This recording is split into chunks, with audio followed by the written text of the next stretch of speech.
मित्रों, इतिहास के सबसे बड़े युद्ध महाभारत के बारे में तो आपने सुना ही होगा, जिसमें पांडवों और कौरवों के बीच धर्म और अधर्म को लेकर चल रहे इस युद्ध का परिणाम काफी भयानक हुआ था। भले ही इस युद्ध में पांडव जीत गए थे, लेकिन युद्ध के बाद उनकी दुनिया बदल चुकी थी। 18 दिनों तक चले इस युद्ध में कई योद्धाओं ने भाग लेकर अपने प्राणों का बलिदान दिया था। ऐसे में क्या आपने कभी यह सोचने की कोशिश की है कि उन योद्धाओं के बलिदान के बाद उनकी पत्नियां जब विधवा हो गईं, तो उन विधवाओं का क्या हुआ? क्या उन सभी विधवाओं ने अपने प्राण त्याग दिए या फिर उनके साथ कुछ और ही हुआ? अगर आप भी इन सभी सवालों का जवाब जानना चाहते हैं तो बने रहे हमारे साथ वीडियो के एंड तक। मित्रों, महाभारत ग्रंथ में आश्रमवासी पर्व के 33वें अध्याय में कुरुक्षेत्र के मैदान में वीर गति को प्राप्त सैनिकों की विधवाओं के बारे में जानकारी मिलती है, जिसके मुताबिक महाभारत युद्ध के बाद पांडवों को हस्तिनापुर का राज्य मिल गया था। पांडव पुत्र युधिष्ठिर का हस्तिनापुर के नरेश के रूप में राज्य अभिषेक किया गया। अन्य भाइयों को भी हस्तिनापुर राज्य के अलग अलग महत्वपूर्ण जिम्मेदारियां सौंप दी गईं। युधिष्ठिर के बाद भीम को हस्तिनापुर का उत्तराधिकारी भी घोषित किया गया। प्रजा भी इनके शासन में काफी खुश रहने लगी। पांचों पांडव अपनी जिम्मेदारियों को निभाने के साथ साथ ज्येष्ठ पिता धृतराष्ट्र, अपनी बड़ी मांग गांधारी और अपनी माता कुंती की सच्चे मन से सेवा किया करते थे। पांडवों की सेवा से धृतराष्ट्र और गांधारी समय के साथ अपने पुत्रों के शोक से बाहर आ गए और इसी तरह 15 साल का समय बीत गया। लेकिन एक दिन अचानक धृतराष्ट्र के मन में राजमहल छोड़कर वन में जाने की इच्छा हुई। इसके बाद उन्होंने युधिष्ठिर के सामने अपनी इच्छा को प्रकट करते हुए कहा कि हे युधिष्ठिर, अब हमारा मन राजमहल में नहीं लगता, इसलिए हम चाहते हैं कि बचा हुआ जीवन वन में बिताएं। तुम हमें वन में जाने की आज्ञा दो।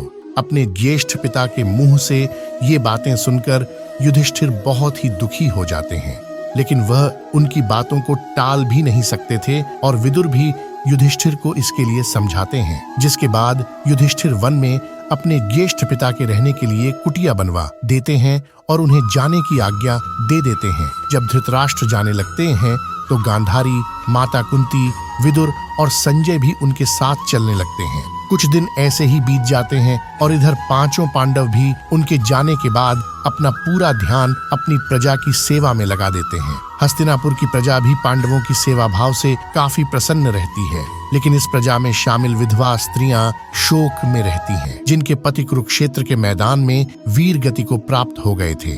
अपने पतियों के शोक में वो स्त्रियां हमेशा रोती और बिलखती रहती हैं। युधिष्ठिर चाहकर भी उनके दुखों को दूर नहीं कर सकते थे, क्योंकि उन्होंने खुद अपने लोगों को अपनी आंखों के सामने मरते हुए देखा था। कुछ दिन ऐसे ही बीत जाते हैं। फिर एक दिन पांडव में से सबसे छोटे भाई सहदेव को अपनी माता कुंती से मिलने की इच्छा होती है। सहदेव जाकर अपनी इच्छा को अपने चारों पांडव भाइयों को बताते हैं, जिसके बाद भीम, अर्जुन, नकुल और द्रौपदी के मन में भी माता कुंती से मिलने की इच्छा जागृत हो जाती है। सबके कहने पर हस्तिनापुर नरेश युधिष्ठिर अपने सेनापति को आदेश देते हैं कि वह सभी के वन में जाने की व्यवस्था करें। अगले दिन पांचों पांडव द्रौपदी के साथ वन की ओर चल पड़ते हैं।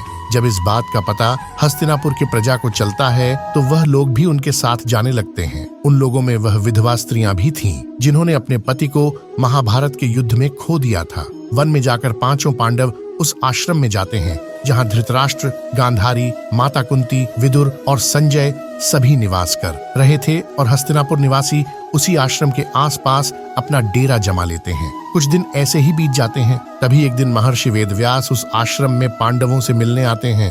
पांडवों से मिलने के बाद जब वह आश्रम से बाहर निकल उठते हैं तो उनकी नजर हस्तिनापुर के उन विधवाओं के ऊपर पड़ती है जो अपने पति के शोक में विलाप कर रही होती हैं। महर्षि वेदव्यास हस्तिनापुर के अन्य निवासियों पर भी गौर करते हैं। युद्ध में मारे गए अपने परिजनों के शोक में डूबे हुए होते हैं। यह देख महर्षि वेदव्यास को बहुत दुख होता है। वह सभी को समझाते हैं कि आप लोग युद्ध में वीर गति को प्राप्त हुए, अपने परिजनों का शोक मत मनाइए। वह सभी जिस लोक में हैं, वहां वह सुखी पूर्वक रह रहे हैं और वह वहां काफी प्रसन्न भी हैं। लेकिन महर्षि वेदव्यास द्वारा समझाने के बाद भी विधवा स्त्रियों और प्रजा पर कोई असर नहीं हुआ और वह अभी भी शोक में रहते हैं। तब महर्षि वेदव्यास उन सभी से कहते हैं कि अगर आप लोगों को मेरी बातों पर यकीन नहीं है तो मैं आज आपको इसका भी यकीन दिला दूंगा। आज रात को मैं आप सभी को आपके परिजनों से मिलवा दूंगा। महर्षि के मुंह से यह बात सुनकर पांडव सहित हस्तिनापुर की प्रजा के चेहरे पर एक तेज आ जाता है और वह सभी अपने परिजनों से मिलने के लिए बहुत ही ज्यादा उत्साहित हो जाते हैं। जिस आश्रम में वह रहते थे उस आश्रम के पास गंगा नदी का तट था, जैसा कि महर्षि वेद व्यास ने कहा था। शाम के समय सूर्यास्त होने से पहले सभी लोग गंगा नदी के तट पर अपने परिजनों से मिलने पहुंच जाते हैं। उसके बाद महर्षि वेद व्यास अपने तपोबल से महाभारत युद्ध में मारे गए सभी योद्धाओं को वहां पुकारते हैं। महर्षि वेद व्यास के तपोबल से सभी योद्धा एक एक करके गंगा नदी से बाहर निकलते हैं और अपने मृत परिजनों को एक बार फिर से अपने सामने देखकर पांडव सहित हस्तिनापुर के सभी निवासी बहुत प्रसन्न हो जाते हैं। सभी अपने परिजनों से मिलते हैं, उनसे बातें करते हैं और उनके साथ थोड़ा समय बिताते हैं, जिसके बाद उन्हें इस बात पर यकीन हो जाता है कि उनके परिजन इस लोक से मुक्ति पाकर अपने अपने लोकों में खुश हैं। यह बात जानने के बाद सभी के मन में अपने परिजनों को लेकर जो शोक था वह समाप्त हो जाता है। कुछ समय बीतने के बाद युद्ध में मारे गए सभी योद्धा एक एक करके गंगा जल में डुबकी लगाकर अपने अपने लोक चले जाते हैं। उनके वापस जाने पर जो विधवा स्त्रियां थीं वह वापस से दुखी हो जाती हैं।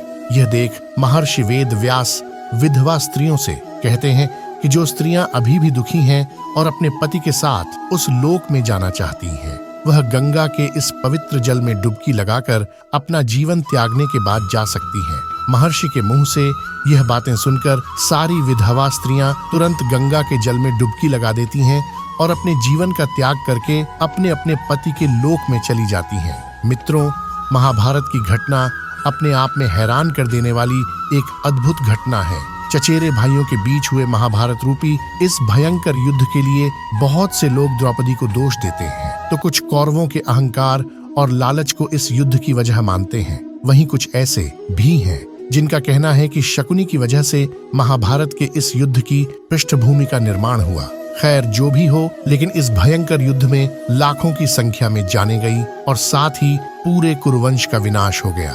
मित्रों, कहा जाता है कि महाभारत युद्ध के बाद हस्तिनापुर पर पांडवों ने 36 वर्षों तक राज्य किया। इस बीच गांधारी के श्राप की वजह से यादव वंश का वजूद भी लगभग खत्म हो गया और एक शिकारी का तीर गलती से भगवान कृष्ण के पैर में लग गया, जिससे उन्होंने अपना देह त्याग दिया और उसके बाद वह बैकुंठ लौट गए। कहा जाता है कि भगवान कृष्ण के बैकुंठ लौटने के बाद ऋषि वेद व्यास आकर अर्जुन को इस बात की सूचना देते हैं और बताते हैं कि उनके और उनके भाइयों के जीवन का उद्देश्य भी अब पूरा हो गया है। जिसके बाद युधिष्ठिर अपने बड़े पौत्र परीक्षित को हस्तिनापुर का राजकाज सौंपकर अपने सभी भाइयों और द्रौपदी के साथ हिमालय की ओर निकल पड़ते हैं ताकि वह स्वर्ग जा सके।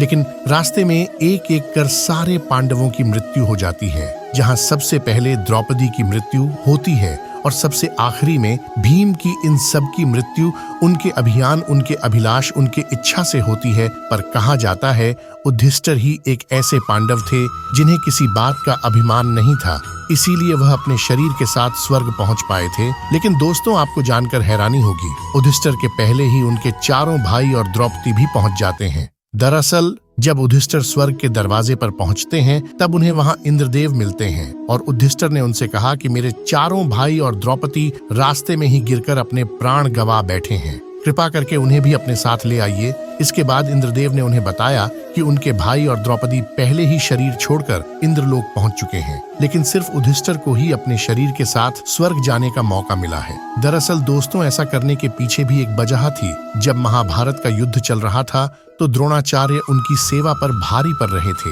तब युधिष्ठिर ने उनके बेटे अश्वत्थामा की मरने की झूठी खबर दी थी, जिससे द्रोणाचार्य ने हथियार डाल दिए थे और मौका पाते ही पांडव की तरफ से लड़ रहे द्रौपदी के भाई धृष्टद्युम्न ने मौका पाते ही द्रोणाचार्य का वध कर दिया था। इस वजह से उनको अपने भाइयों और द्रौपदी से अलग होकर स्वर्ग प्राप्त हुआ और इसी वजह से ही इंद्रदेव ने उनको एक देवदूत के साथ नरक में भी भेजा था। ना उन्हें वहां पर समय बिताना पड़ा था, बल्कि वहां पर उनको अपने चारों भाइयों की और द्रौपदी की रोने की आवाज भी आ रही थी।